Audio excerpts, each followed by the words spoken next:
Media mogul Rupert Murdoch faces a deposition in the British Parliament on July the 19th, 2011. I would just like to say one sentence. This is the most humble day of my life. The 168-year-old British tabloid News of the World, once owned by him and recently closed, has been caught hacking into telephone lines for gathering information. I was appalled to find out what had happened. And of course, I apologize. The Indian news media picked up the story. Every news channel went out of its way to showcase the criminal depths to which journalistic ethics had fallen. The world's most powerful media mogul is being interrogated literally in the gaze of the entire universe. Is this the hubris of one man? Is it a larger issue on media ethics? For anyone interested in the business and ethics of news, this has been a remarkable week. A scandal that has left the United Kingdom shaken at the way its national media works. And if you ask me, Rajdeep, Rupert Murdoch was lying through his teeth. This spurt of enthusiasm by the Indian media for the unacceptable behaviour of some British journalists was curious, especially when considered in the light of its own credibility, which has been questionable for some time. It's raised fundamental questions that go to the core of journalism as well as media ownership. April the 1st, 2010. It's Judgment Day. A report is awaited,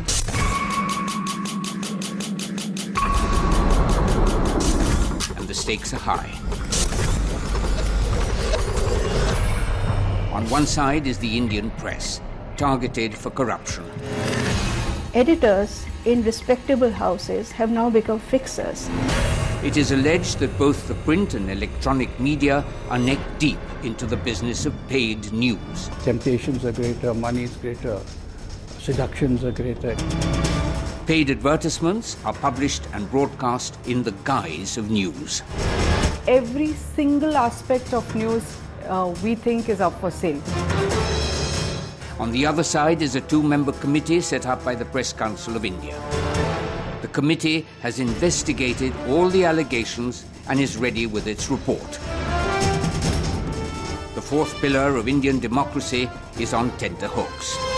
The fourth pillar of democracy should not become the fifth column of democracy. This film explores the murky underworld of paid news. There is corruption by omission. Of journalism where money speaks. A sports page looks like say a Stardust page. We find out how and when the business of news replaced news. They make money to make you. They make money by breaking you. We investigate the dark secrets behind what's termed breaking news. Media is a circus.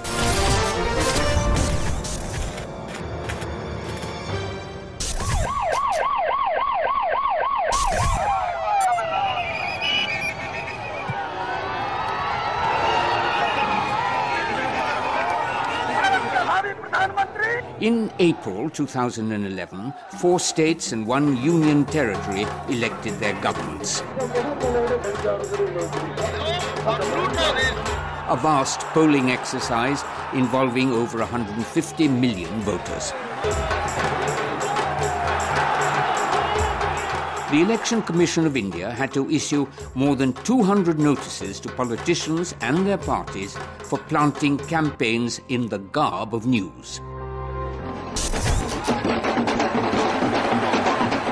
In October 2010, there were assembly elections in Bihar, the third most populous state in India. More than 100 notices were issued by the Election Commission to paid news offenders. Most of them admitted that it was paid news and decided to account for it in this statement. But we feel that is not the end of the matter, because it is not just a question of accounting for the expenses, but there is also an element of deception.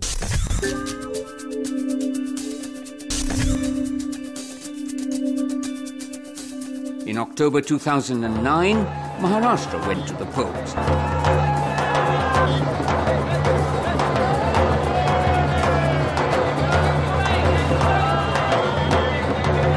Politicians were living on the edge. Positive media coverage was vital. the stakes were extremely high.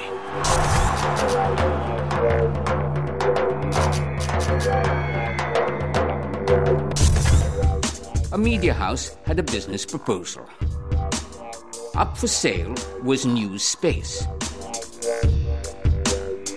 20 lakh rupees or 40,000 US dollars for 15 days of general coverage. 15 lakh rupees or 30,000 US dollars for 10 days. For exclusive coverage, the rates were higher. 25 lakhs or 50,000 US dollars for 7 days. 22 lakhs or 44,000 US dollars for 4 days. And for a fixed price, exclusive interviews were assured. There was also a flexi-pay offer, 50% cash and the rest by cheque, or 100% in cash. If this sounds like fiction, look at the bare facts.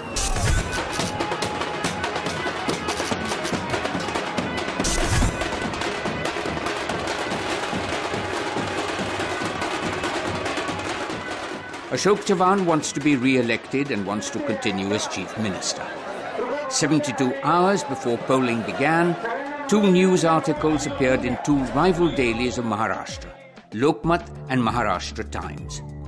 The articles in both newspapers were identical, and both paid glowing tributes to Ashok Chavan. 3 days before, the same article had appeared in another Marathi paper, Pudhari. The same article with 3 different bylines. Was it a case of 3 minds thinking alike?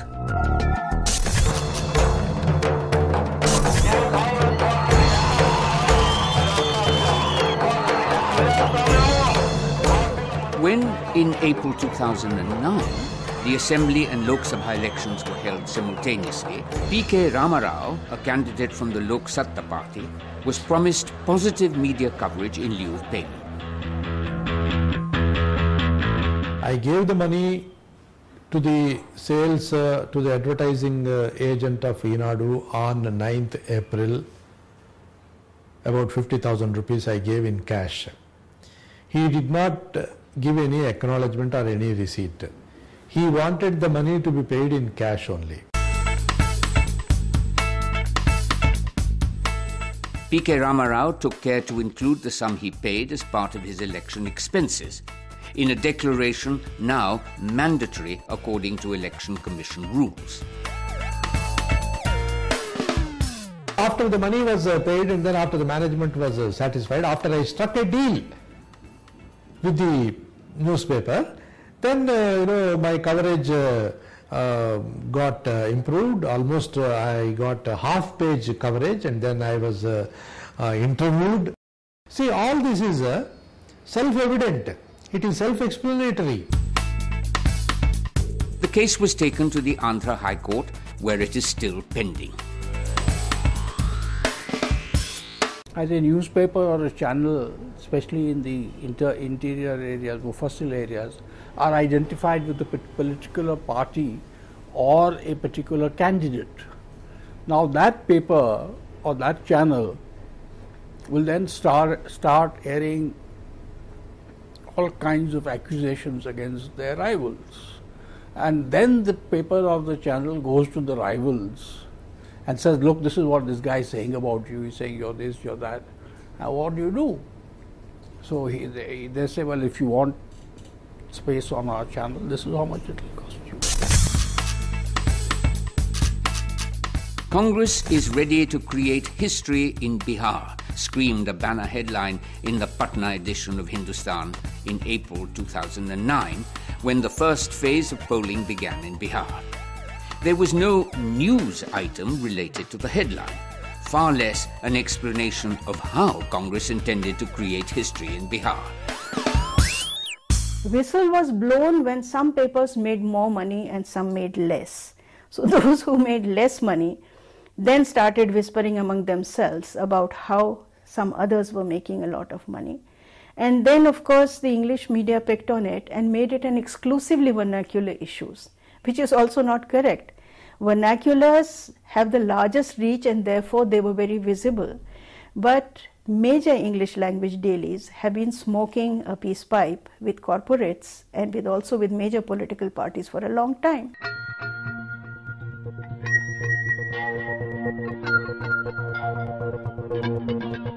Take the case of MediaNet, a Times of India initiative that began at the turn of the millennium.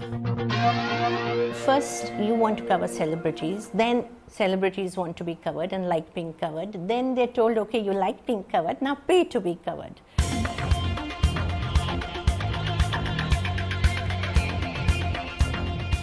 I mean, that's what the Times Group did. They said, why are we carrying so much PR stuff? Let's get them to pay for it. And that's how you had this company called MediaNet that was created. What started with page 3 has now spread to other pages. The regional media has followed the trend set by the national media.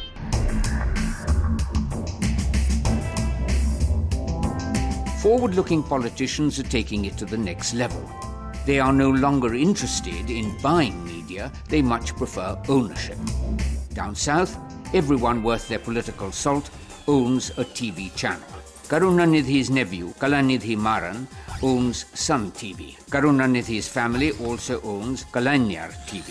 AIDMK Supremo Jaya Lalita runs Jaya TV. Actor-turned-politician Vijay Kant runs Captain TV. Congress leaders run Megha TV and Basanta TV. PMK runs Makkal TV. Sakshi TV and the Sakshi newspaper belong to Jagan Reddy. Telugu Desham Supremo Chandrababu's son is the CEO of Studio N channel. The Inadu Group allegedly has loyalties towards the Telugu Desham. Telangana Rashtra Samiti has launched its own TV channel, T News. H.D. Kumaraswamy has his own TV channel, Kasturi. The Reddy brothers of Bellary fame have their own channel, Janshri.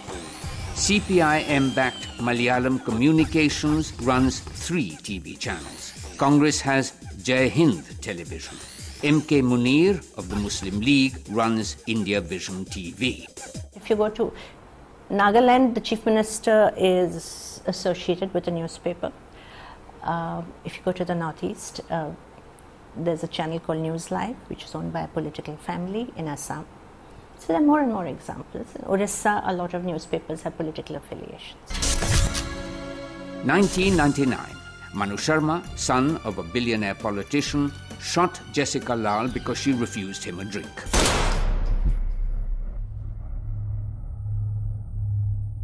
We want justice! We want justice! We want justice! We want justice! We want justice! After years of a long trial, Manu Sharma was sentenced to life imprisonment. In 2008, the Sharma family launched media companies.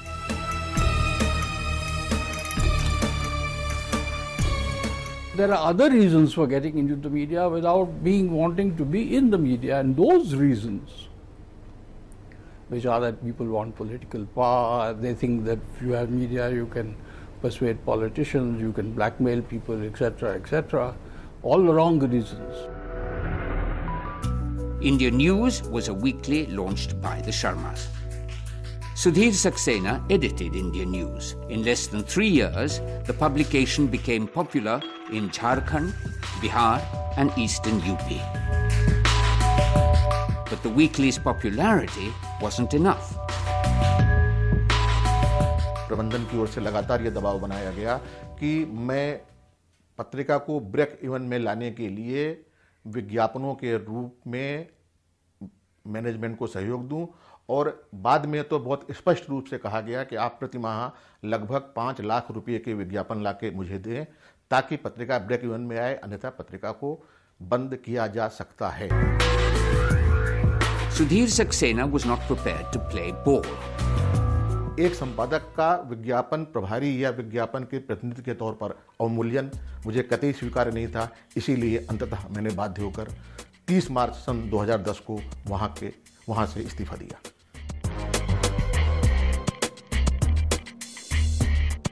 Editors such as Sudhir Saxena, willing to stand up to the management or an owner, is a species fast on its way to extinction.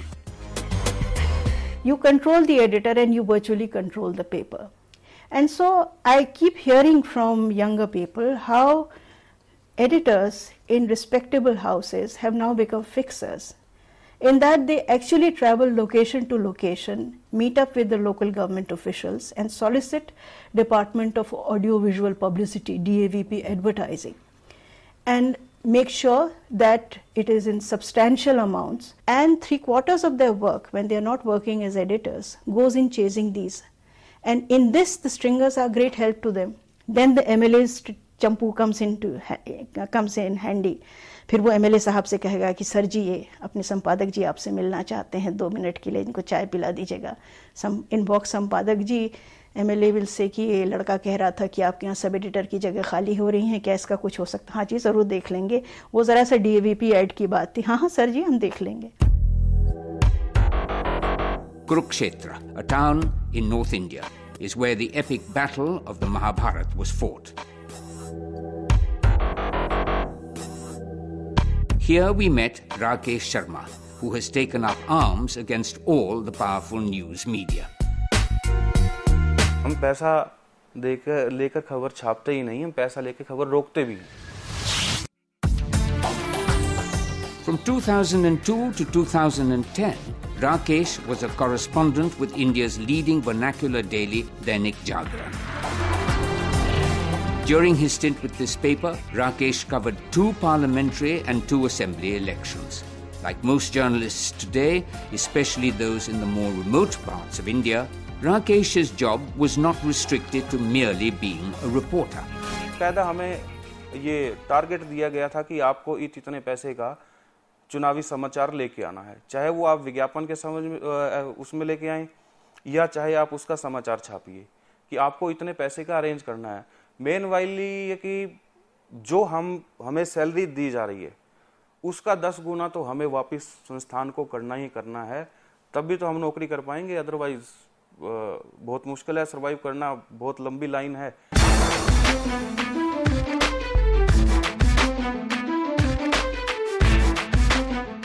Rakesh had no option but to follow the management's diktat. Election का दौर चल पड़ा, नामांकन हो गया, तो हम लोगों ने उनके खिलाफ बिल्कुल छांट कर ऐसी खबरें लिखी कि जिससे उनको डायरेक्ट डैमेज हो. तो किया, उनको ब्लैकमेल किया. मैनेजमेंट की तरफ से तो दबाव यही था कि आप पैसा इकट्ठा कीजिए, जो नहीं देता उसका कान मरोड़ें, जो जितना भी निचोड़ सकें आप किसी भी शाम दाम दंड भेद की नीति से जितना भी आप निचोड़ लें, कोई उसमें पैकेज नहीं चले कि जिसने जो दे दिया लास्ट में, तो जब इलेक्शन में 5-7 दिन वो रह गए कि यार ये तो मामला कुछ नहीं बन पा रहा है, तो तब तो ये था कि यार जो आए जितना देता है दे दो. पैसा इकट्ठा हुआ, कंपनी के अकाउंट में नहीं गया, मालिक उसको भी घर ले गए. ये शेयर होल्डर्स के साथ सबसे बड़ी बेईमानी थी. Deeply disturbed, Rakesh resigned in 2010 and began to gather evidence against his former employer.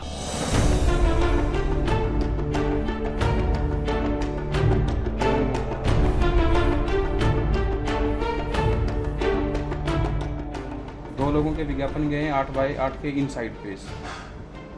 मतलब वो खबरें थी. मैं इवन आपको फाइल नंबर बता देता हूँ. 7i मेरे लॉगिन से 7i फाइल थी, 5c फाइल थी. ऐसे ही 22 तारीख को ये 3b file, 7i file, 17/8 back page 19,176. और ये दूसरे पार्टी का पॉलिटिशियंस का तो मैं क्या नाम लूँ, ये बेचारे ये तो खुद ब्लैकमेल हो रहे थे. 7i फाइल गई है 8x8 में, बैक पेज में छपा है.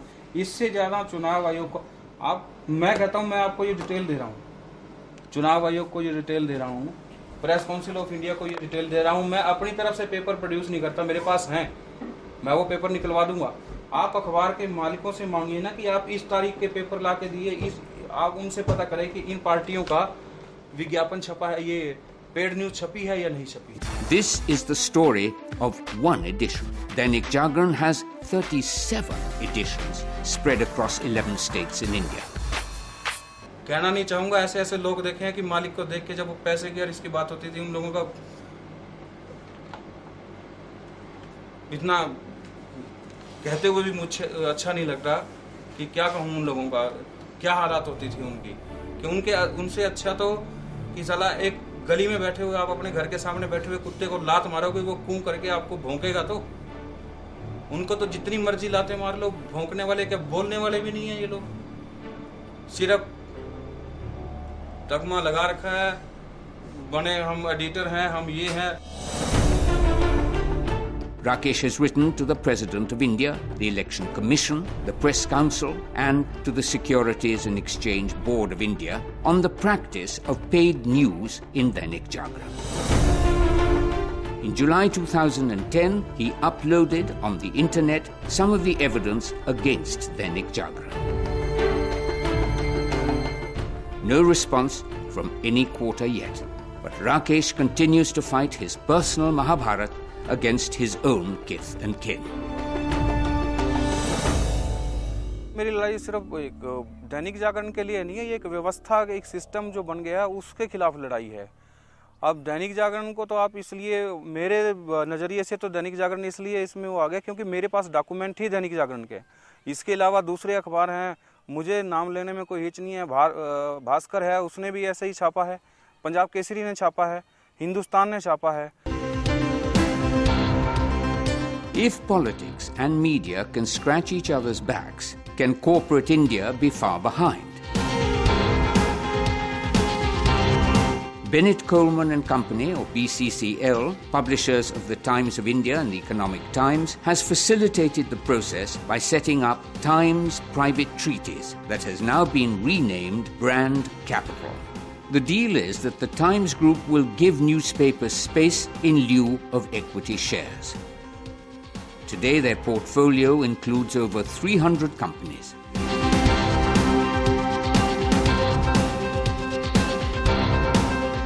No wonder Brand Capital is a business model that has lured a large number of other media houses. In a clear case of conflict of interest, newspapers and TV channels have become partners in companies they're supposed to report on.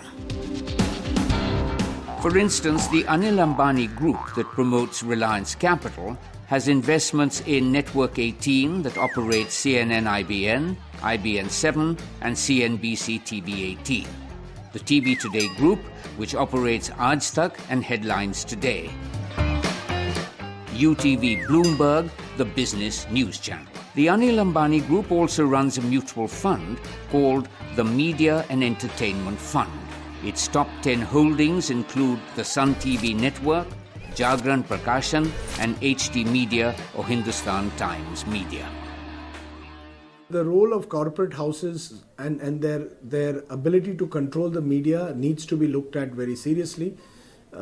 Yes, if a corporate house has a very large stake in a media company, naturally the corporate house is not necessarily doing it for journalistic purposes and will thereby exert certain control over the media house. You know, there's so many multiple ways in which today business is negotiating and in bed with media houses, as in media ownership.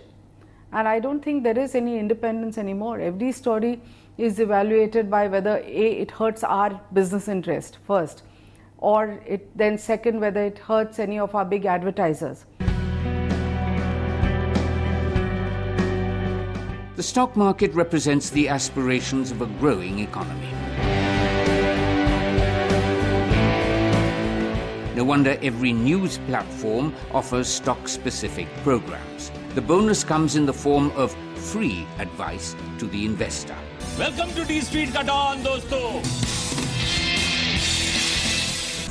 Sit back and enjoy your money. Stock 2020. हमें है आपके पैसों का ख्याल. Let me give you a couple of names that you should look at. Large cap fund, she said 60%. Please look at DSP BlackRock Top 100. You can also look at Franklin India Blue Chip, Kotak 30 and IDFC Imperial Equity Plan. Raj की company एक बहुत ही उम्दा बेट है. Take this advice at your own risk, says the Ministry of Corporate Affairs. आज फिर कहता हूँ, जमशेदपुर में रह के you must buy Tata Steel. और इस इसके अलावा आपके पास कोई चॉइस नहीं है, क्योंकि मैं आपको बड़ी अच्छी चॉइस दे रहा हूं. In July 2010, the ministry published a guide to the capital market. It cautioned investors to beware of the media, especially the stock-specific advice given on the electronic media. It warned that in reality, many of these advisors have vested interests. It warned people not to get carried away with news reports about the financial performance of companies. Yet companies use every trick in the trade to sustain high share values in order to retain their worth in the capital market, and the media appears to be more than happy to be a willing partner. On June the 18th, 2010, Mukesh Ambani's Reliance Industries was holding its AGM. The media was abuzz with speculation that his estranged brother, Anil, might attend the AGM and broker a reconciliation. The speculation turned out to be no more than speculation. Anil Ambani did not attend. Where did it come from? And why did it spread like wildfire? You think it was I don't think he had any intention of attending it, and I think it just was done to push up share prices. Did everyone fall for it? Do we not verify, or was someone, saying, confirming it to them privately? I don't know, but isn't it something that someone needs to analyze very seriously? As a matter of fact, Anil Ambani's Reliance Communications has been the subject of the most extraordinary merger speculations in the media. It began with rumours that the South African telecom giant MTN were ready to talk to RCom. MTN officially denied this on June the 3rd, 2010. By then, someone had already started fresh rumours that now AT&T was keen on RCom, and that talks had already begun. AT&T denied this on June the 7th, 2010. Up next was the Abu Dhabi-based Etisalat. Etisalat clarified that it was considering several options, RCom being only one of them.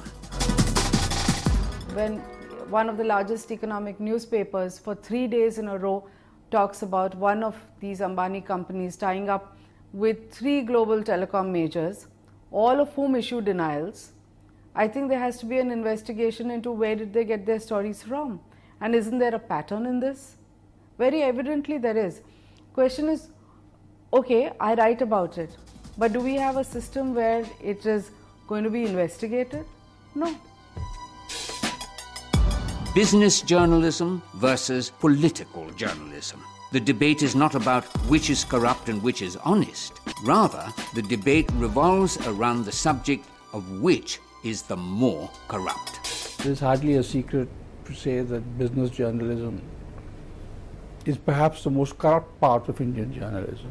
There is far less corruption in business journalism than there is in political journalism. There's so much more money riding on business journalism. The political journalists, because of their closeness to the Chief Minister and the Prime Minister, are getting a house in Bombay out of the Chief Minister's quota, and all of them very easily used to do it. Only they got the houses, right?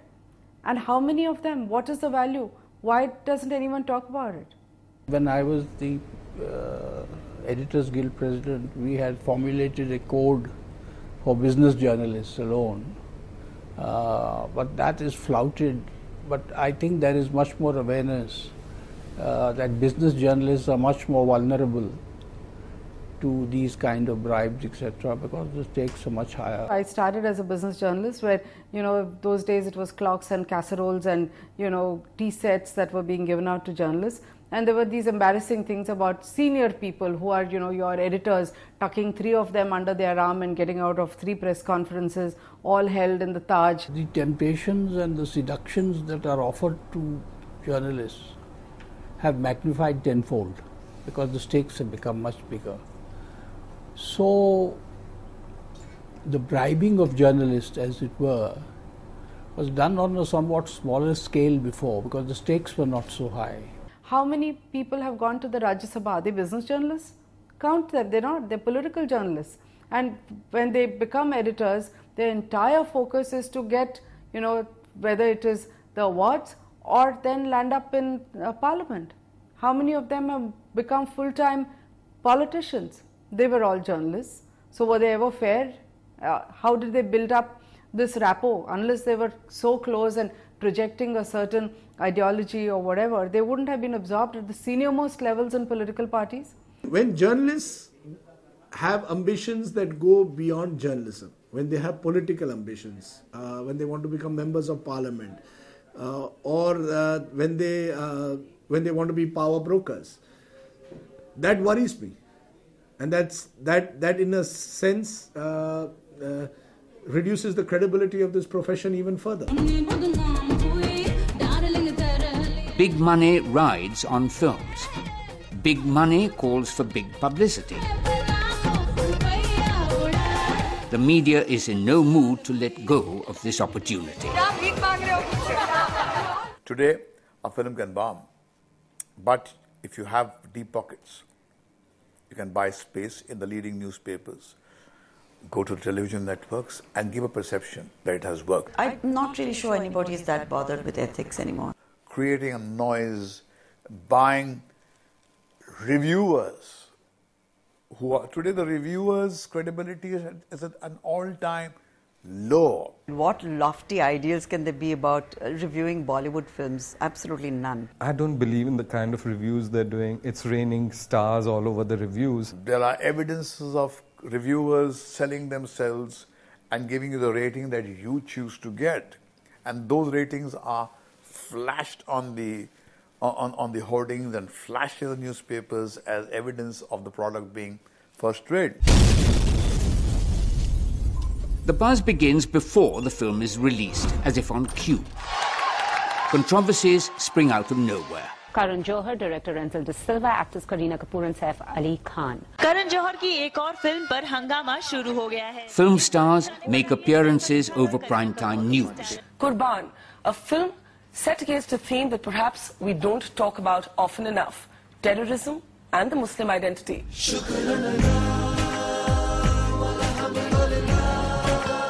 Issues related to the film are discussed by credible news anchors in all seriousness. You were finding it hard to defend that behind every detonator there was a Muslim. That's right. Everything is a deal. Money has been exchanged. Today, you don't get what you deserve, you get what you negotiate. Just before the release of the film Three Idiots, Vidhu Vinod Chopra had a much publicized breaking news spat over credits with writer Chetan Bhagat. No, I'm asking you, have you read the book? No, you have not read the book. No, you have, so shut up. उन्होंने क्यों बोला ये media में जाके कि ये film बिल्कुल अलग है? Amir Khan travelled incognito across the nation.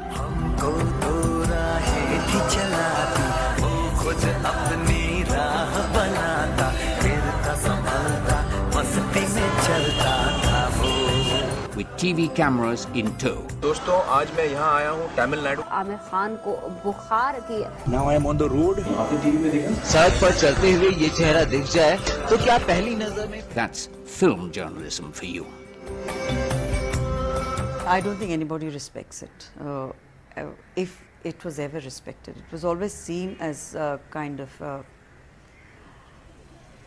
pretty shallow offshoot of mainstream journalism. We don't have the guts and the audacity to question these people who are peddling lies under the name of truth. Welcome back to the news with me, Amitabh Bachchan, where I'm playing the guest editor today at CNN IBN. To promote his film Rana, Amitabh Bachchan becomes a guest editor of CNN IBN. We are very influenced by the media. It is in our face every day. आज का special हमारा देखते रहिए. लुट जाऊं, लुट जाऊं, लुट जाऊं. What's wrong? There's absolutely nothing wrong. It's a fantastic game. If CNN IBN trades its editor for television ratings, how can Times Now be left behind? Our team became #1 in Test cricket. And then comes Star News. And so the circus continues. Amit ji, आपको मैं virtual set पर लेकर चल रहा हूँ. ये set computer की मदद से बनाया जाता है. और आपको यहाँ पर सिर्फ ग्रीन दिखाई देगा. लेकिन जब आप देखेंगे इसको सेट पे, तो इसमें आपका रन का वो सेट नजर आ जाएगा, जिसको हमने एक ग्राफिक्स रूम के अंदर देखा हुआ था। देखिए अब आईपीएल पे। Yeah, because I'm behind the TV screen. So the TV screen is there. ये जादू है. It's incredible, absolutely incredible. There has been a dramatic shift, certainly in the content of news. There is a greater tendency towards what you call infotainment today. If everybody is going to be in the entertainment business, who is going to be giving us news? Because giving news is a very important social function. Dhoni from Jharkhand. Hey. Mind it. All you fast bowler rascals. I have the bat. Do you have the ball? Cricket, the poster boy of a not-so-sports-crazy nation, and cricketers top the charts in brand image building. So, negative reporting on cricketers with high advertising visibility becomes a tricky proposition. I have known of instances where big corporates have threatened to withdraw ads from, say, television channels or from newspapers, saying that you have done an adverse reporting of ours, or you are not giving us enough promotion, or you are not giving our teams whom we are sponsoring, or players whom we are sponsoring enough exposure. You are being critical of some of the teams which we are supporting, so we won't give you ads. Not to crack under that pressure is very difficult. Either you give up or you become part of them.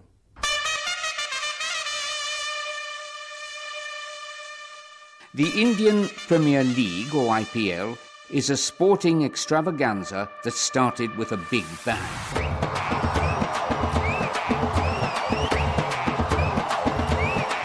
With millions of dollars at stake, it continues to make very big sports news everywhere.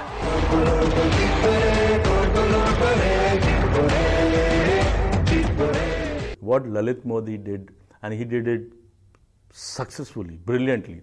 He made every person who was important in India a stakeholder in his venture. So good luck. What in effect did was that Gavaskar and Shastri were bought over, and they started saying that IPL is the greatest thing to have happened to the world. The man whose brains helped conceptualize this fantastic property.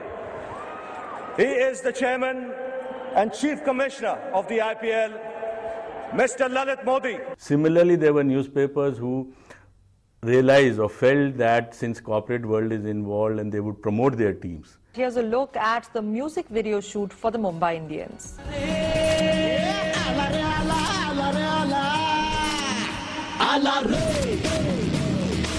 It was a different experience, but I enjoyed it. It was nice. This advertising money, where will it go? It will go to print, it will go to television channels.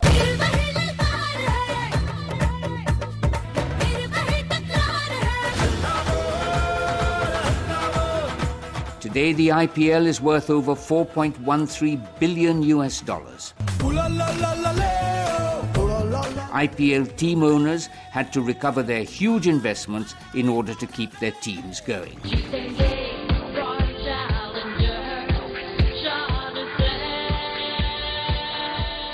Investments, everyone was aware, by every individual who have bought the teams are so huge that they are going to take another 5-6 years to recover that money. $200,000 is $350,000, $450,000, $500,000, $600,000, $720,000, $730,000, $750,000 is big.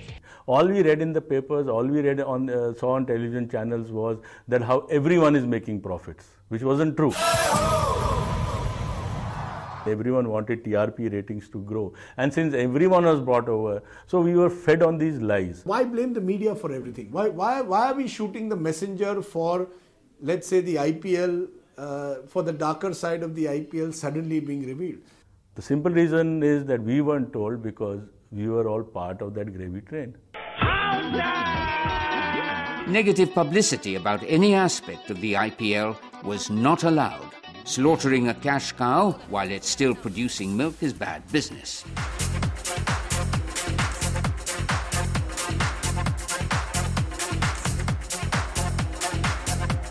the IPL parties, which became such a controversial issue.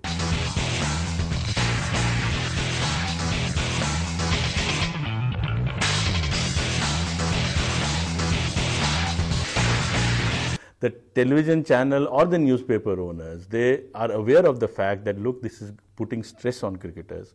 They play one day, they party till morning, then they travel next day. These things were not written about. Being a cricketer is a sportsman, so when you dress up, is it really a problem for you to look so suave? I don't know about looking suave, but it's always fun to dress up. I think it's really important that we, always have a good time. But as I said, the guys are here tonight to enjoy themselves, and looking forward to the tournament coming up. It's happening live. It's 3 o'clock in the morning and still going on. The media, which had been going gaga over the IPL for 3 years, suddenly did a somersault. A day after the Times Now exclusive report on Modi's 4 scams on the News Hour yesterday, the Enforcement Directorate is doing everything to drag him back to India and face the charges. It's like you treat your readers or your viewers like a herd. You lead them in one direction till one day, and suddenly when actually you are getting exposed. Who got exposed also in this? The people who had not told their viewers. I am sure every reader has a right to ask those very newspapers or those very TV channels that for 3 years you told us a different story. Now all of a sudden you are taking a somersault and saying everything is wrong about this man or about this sport. Where were you for these 3 years? The fact is that the entire BCCI knew what was happening. Why didn't they come out and speak up? Why there were franchise owners who are people who have listed companies who were involved. Why didn't they come and speak out? Why is it that the media is blamed when things go wrong? The problem with sports reporting at the moment is that there is this nexus which is growing between the corporate, the marketing, and because of this nexus, sports reporting is well-meaning, but it's coming increasingly under pressure, increasingly being threatened, increasingly being shackled.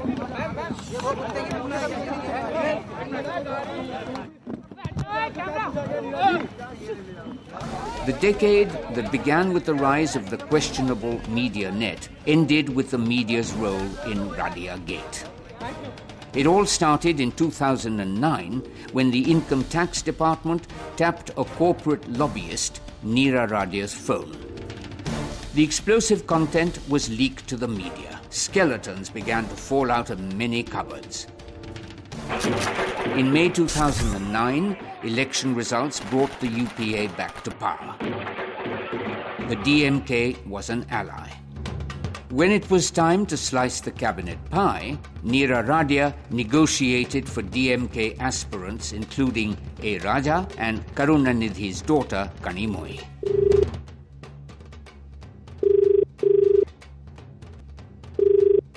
Hi, Neera. Hi, did I wake you up?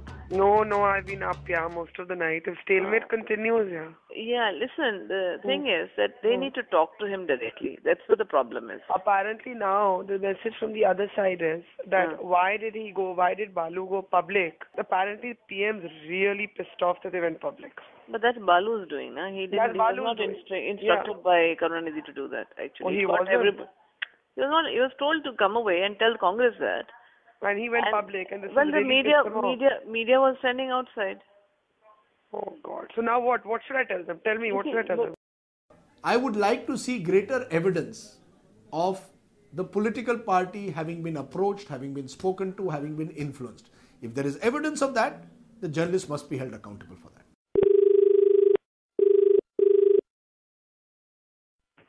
Neera. Hi.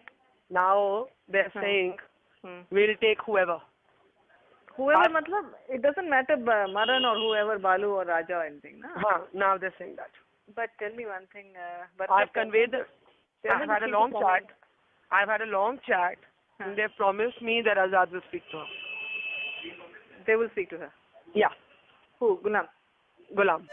I don't think political reporting requires you to be a courier or a middleman between a Neera Radia and a political party.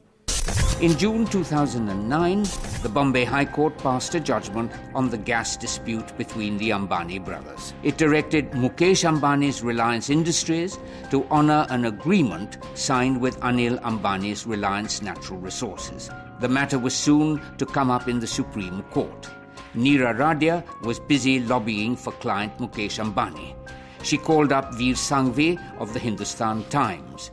They discussed Veer's weekly column, Counterpoint, and the possibility of a piece by him on the dispute. So I will link it to the election verdict. The fact that there's been so much NREGA, that Sonia is committed to including everybody, that how the message for this 5 years of Manmohan Singh should be that you have to put an end to this kind of allocation of scarce resources on the basis of corruption and arbitrariness at the cost of the country. Otherwise, the country will not forgive you. Yeah, but Veer, you have to keep in mind that the fact that he's been given the gas field by the government to operate, he spent $10 billion on it. Okay. Anil Ambani is getting the benefit of without spending a cent on I'll it. make those points. No? Yeah. So I'll make those points. The people, because the system is so corrupt and open to manipulation, by manipulating the system, by not paying anybody, you can get hands on resources. Therefore, the only way Manmohan Singh hopes to survive is to get a handle on the resources and have some kind of way of allocating them that is transparent, fair, and perhaps done by him. But there you'd be attacking Mukesh only, no? Why? Explain that. You see, because resource has been allocated to Mukesh. So what point do you want me to make? Namaskar. मैं हूं प्रभु Chawla. Prabhu Chawla, editor of India Today magazine, also provided Neera Radia with insider information. Judgment was coming. I wanted to forewarn him. हाँ, कि judgment से खिलाफ आ रहा है? हाँ, arrogant है ना उसको तो अब क्या करें? उसकी arrogance दोनों भाइयों की समझ में नहीं आती मेरे को. Prabhu, tell me one thing. Judgment is fixed, right? देखो, in this country दोनों साइड में fix करने की capacity है. हाँ. But the way he's going about the Supreme Court is not. I won't give you anything more than that. It's not the right way. No, not the right way. Matlab, you're saying that he's going to Supreme Court. He shouldn't go to Supreme Court. No. The way he's going to Supreme Court. One after another, the skeletons kept tumbling out. Paid news at its sublime best, now exposed. The news media had no option but to try and come clean. Indian journalism has faced its toughest crisis. Serious allegations of wrongdoing have been leveled against marquee editors. All three journalists were given a platform to defend themselves on TV. I wish to God this had never happened. If I could do it all again, I would obviously do it very differently. I had no idea when I was talking to a source that the process of massaging a source would be secretly tape recorded. She was giving me useful information. When I look back with hindsight, with everything that one knows about her, I feel that I made an error of judgment. But I feel that that is the most that I can be accused of in this, because I actually did not pass on any message. Yes, if you have an evidence, I am accountable to my viewers and readers. But if we go to the editorial role of every editor in this country, from M.J. Akbar, from Mr. Ram, from Mr. Veer Sanghvi, Mr. H.K. Dua, and whatever, you will find all of them advising role, exchanging dogs, and whatnot. We hope this will answer the questions you have. Based on the actions of a few. If there are a few people out of line, if there are a few people who have acted in a manner which is not appropriate for a journalist, inappropriate behavior, they must be held accountable for the same. But don't damn this entire profession. Anything that might hurt the business interests of large media houses usually gets gagged before it's allowed to do any damage, like the much-awaited Press Council report. The two-member committee, set up by the Press Council, did submit its report. There was no formal voting, only an informal show of hands. A thin majority of the members of the Press Council who were present on the 26th of July decided not to disclose the full 71-page report of the subcommittee, and instead that document has been placed on record as a reference document, though not on the website of the Press Council of India. And what was given was a 3,600-word report which took out largely the recommendations and the observations that had been made towards the end of the 36,000 word report. The report recommended that news should be clearly demarcated from advertisements by printing disclaimers, that it should be mandatory for all candidates or political parties to fully disclose their equity stakes and or financial interests in newspaper and or television channels. It also recommended that media organizations should refrain from the practice of engaging stringers and correspondents who double up as agents collecting advertisements. The report was scuttled by a handful of proprietors. The report was not scuttled by journalists. The Press Council of India's limitations have been exposed. The Parliamentary Standing Committee on Information Technology has invited comments from stakeholders, professionals, experts, organizations, associations, and from the public in general on various aspects relating to paid news. Is this yet another effort designed to die a dusty death, like the Press Council report did? We don't know yet. Evidently, the debate on paid news has died down. But does that mean that the menace of paid news has ceased to exist? The Election Commission of India is now gearing up to deal with paid news. Recently, we had a case from UP where a candidate was found exceeding the expenditure and not submitting the account as prescribed by the Election Commission, and also where it was proven that she had indulged in paid news. She was disqualified, and we feel that this should be a deterrent to future defaulters. We have recommended to the government that paid news should be declared an electoral offence and a criminal offence, which should carry a punishment of at least 2 years of imprisonment. Meanwhile, Prabhu Chawla left India today and moved on from conducting Seedhi Baat on Aaj Tak TV channel to Sachi Baat on Inadu TV. He now conducts Tikhi Baat on IBN 7. Veer Sanghvi has a new designation befitting his stature. He is now Advisor, Hindustan Times Media. And of course, the buck continues to stop with Barkha Dutt on NDTV. Good evening and welcome to The Buck Stops Here. I'm Barkha Dutt. It seems that paid news is no longer a cancer in the system. It has taken over the whole system. The media is expected to carry news on social and political malpractice.